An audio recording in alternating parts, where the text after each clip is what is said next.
Race 2 of the Motul Czech round for 2025. Not a good start on the outside of the front row for Danilo Petrucci. It's side by side between the two championship leaders early on, but it's Nicolo Bulega who again asserts himself in the run towards turn 1. Toprak Razgatlioglu struggling to get it stopped, but he does so. Alvaro Bautista down, and two riders off through the gravel trap as well, as Bulega holds on to the lead from Razgatlioglu in second, and that promotes Sam Lowe's up into third ahead of Danilo Petrucci. It was Lowe's Nicolo Bulega that ran off at turn 1 as well, and for Bautista, that's obviously his race done and dusted, but for the other riders, they can still recover, but they've got a lot of ground to make up, but it's taken away some of our leading contenders. Big moment there for Sam Lowe's across the curb as he holds on ahead of Petrucci, trying to go with the two race leaders. Stunning start for Jonathan Rea. He's up and into 5th position. So again, Rea making great progress on the opening lap. How long can he go with the leaders? Locatelli right behind him. The next are the Yamahas with Remy Gardner directly behind in 7th. It's then Lecuona, Bassani and Gerloff rounding out your top 10, capitalising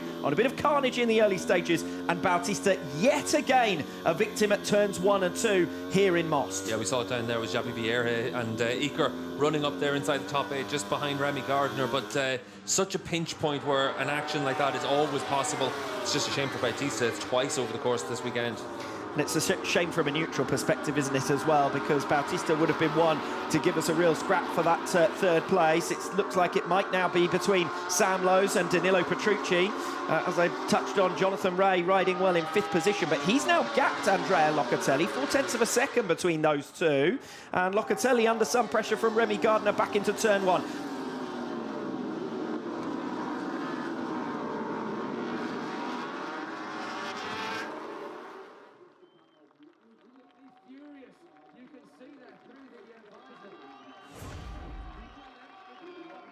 Have a look at Alvaro Bautista, the red bike, the yellow helmet in the middle of the track. Xavi Vieira is behind him, and there's contact there with Jonathan Rea, and then it pushes Bautista into Xavi, and it looked like Xavi got a little bit of a knock there on his ankle as well. Bautista is going to feel that Jonathan Rea was to blame there, because he's come from a way back, he's ridden right across the curb, and then he has gone fairly deep into that first turn, and Bautista couldn't have done anything to avoid that, that's for sure. That incident is under investigation.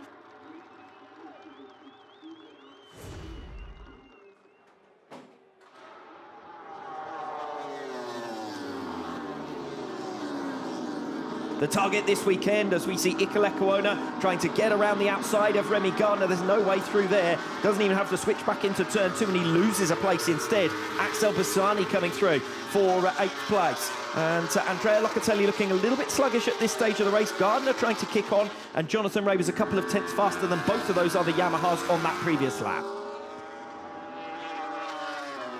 Nicolo Bulega leading Toprak Razgatlioglu, but by little more than 1/10 of a second. It was lap 5 in race 1 yesterday afternoon that Razgatlioglu found his way through to the front. So this is the longest Bulega has led Razgatlioglu this weekend. As we see Jonathan Rea duck wide to serve the second half of his long lap penalty, and we won't find out where he rejoins the track, but he's been passed by Michael van der Mark, Garrett Gerloff, Jari Montella, and it would appear that he's going to slot in ahead of Bahattin Sofoğlu. So a couple of extra laps since I said he might emerge down in P15. His pace has been good enough to pull clear of Sofoğlu. Bulega slightly wide there, perhaps Razgatlioglu back onto his case again. Turn 15, still not close enough through there. Each passing lap, of course, presents 3 more opportunities for Razgatlioglu.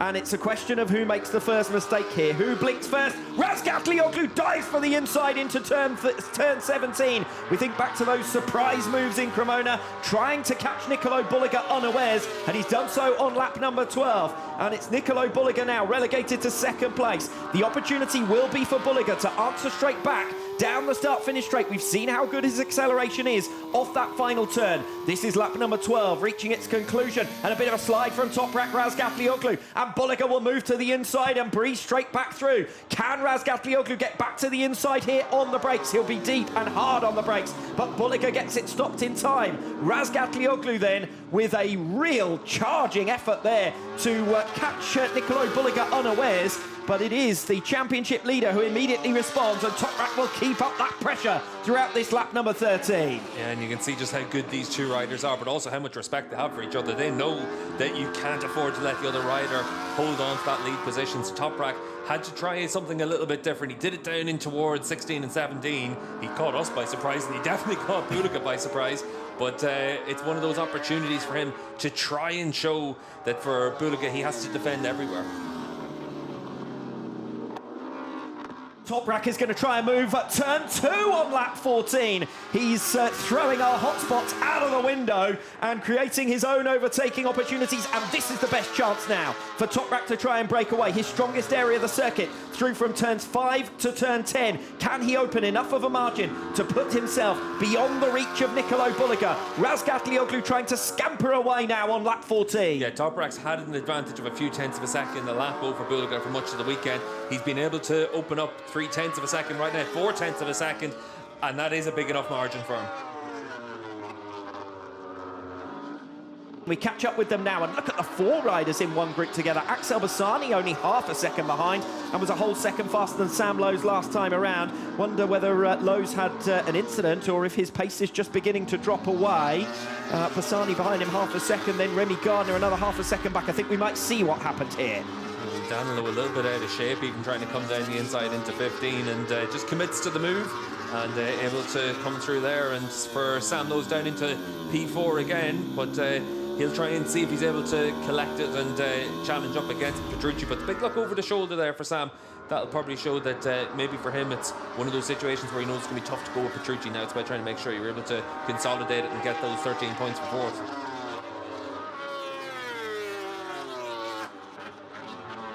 Razgatlioglu at this stage seemingly fully in control. Here's how he got through on Nicolo Bulega earlier on. Bulega a little bit defensive into turn 1 as you'd expect, but for Toprak he just forces the issue there, and he's just making sure that he accelerates into the corner there to put his bike in a position to attack Bulega.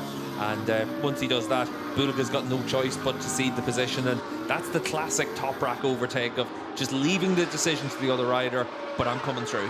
Yeah, he'd previously attempted one at turn 17 and obviously makes a move at turn 2. It's he's tried all different areas of the circuit. He tried the conventional ones in the early stage of the race, and eventually he realised, do you know what, I'm going to have to do something different here because it just wasn't working on breaking in towards turn 1. He wasn't close enough. Does need to be said, obviously at Assen we had the tyre wear issues for Toprak, the tyre consumption problems that cost him grip in that race and cost him a lot of speed, and we know that he's only got 3 laps to go when he comes across the line. But Bulega, he's right there, a quarter of a second now, and last time around Bulega pulled back 4/10. It's going to be a defensive ride from here. It's nervous faces now down at BMW because they know they're going to need the absolute best from their hero Toprak Razgatlioglu, their first and only world champion. Superb again in the opening sector. Fastest first sector of anyone on the penultimate lap from Razgatlioglu to respond. Yeah, 21.6 in that first sector. That really is impressive from Toprak right at the end of this race. He's opened that gap out to a half a second again. It's 1 lap to go, and Toprak has safely negotiated the key area of the circuit for him, and he is still in front with 1 to go. Yeah, Bulega 3/10 of a second faster in that final sector. He'll view it that maybe there's a chance to throw a bike down the inside into turn 20 on the last lap. He's got to stay close through here. That's the first mission. Sectors 1 and 2. 21.7 in the first sector for Toprak Razgatlioglu. So Bulega losing 3/10. The gap's now half a second.